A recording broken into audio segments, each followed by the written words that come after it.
Hey everybody, Tim here with today's review of Doctor Who, Story 181, a two-parter, a big one that I've actually really am excited for and been waiting for. It's the Army of Ghosts and the Doomsday two-part story. So this is kind of the end of Season 2, and I'm just going to be straight up front, blunt about it like I have been. I absolutely hate Rose with this unholy passion. And she's finally gone, at least for the time being. So I'm so excited, like you have no idea. I have this brand new energy that I'm ready to go into the next series with. But I'm really, it is what it is. And to me, even this whole story, this whole two-parter, was really kind of rough for me to get through.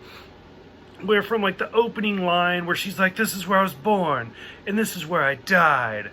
You didn't die. Like, even though she was declared dead at the end, she's still, like, it's so overly dramatic.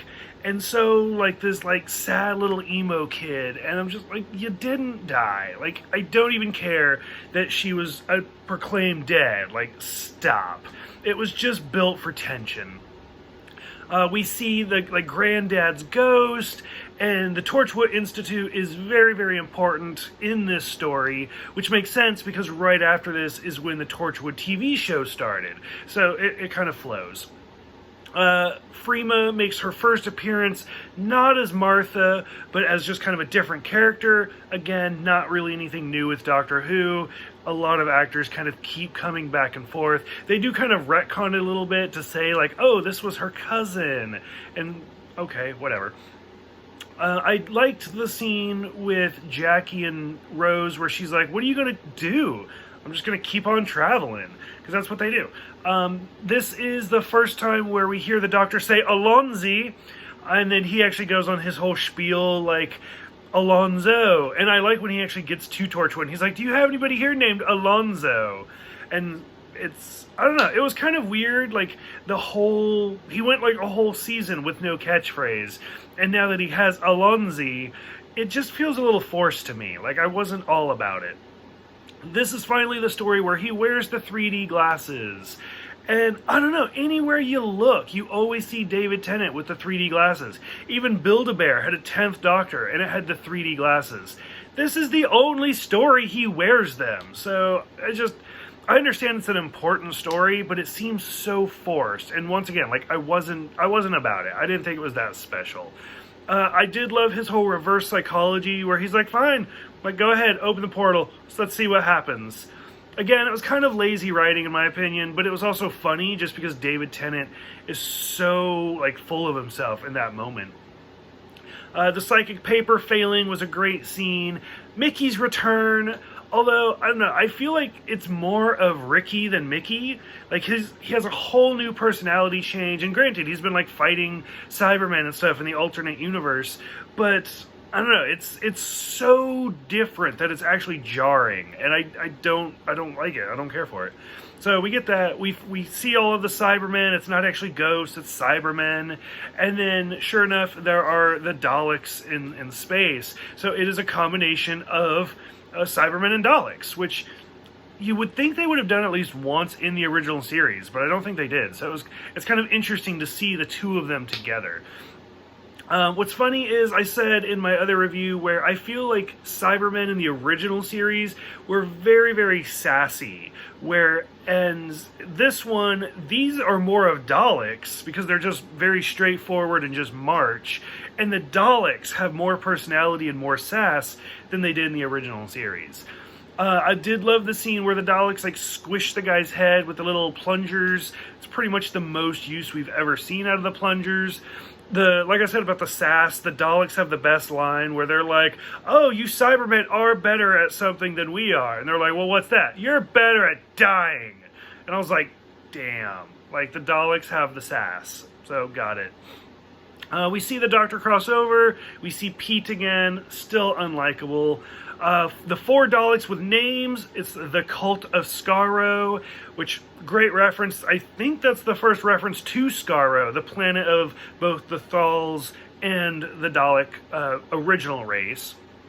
Seeing Jackie and Pete together was just kind of awkward and weird. Wasn't about it. We hear about, like, Time Lord science. It's bigger on the inside.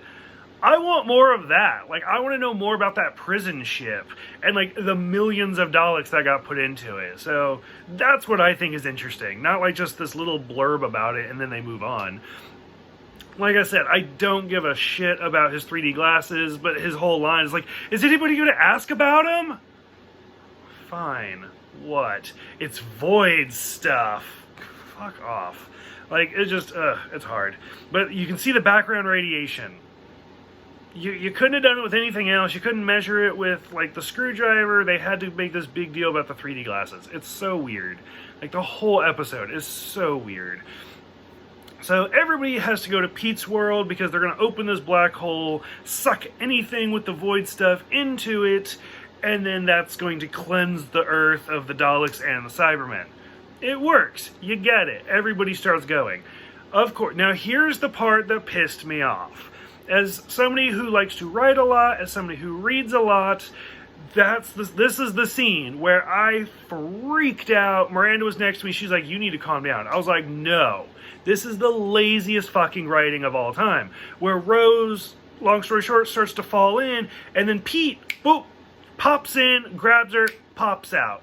Okay, if he popped in and there's that much suction, enough to rip her off the wall, there's no way he's just going to stand there to catch her. They would have been sucked in anyways. And why would he have shown up in that exact spot at that exact second? Like, it is so, like, Deus Ex Machina. Like, how do we save her?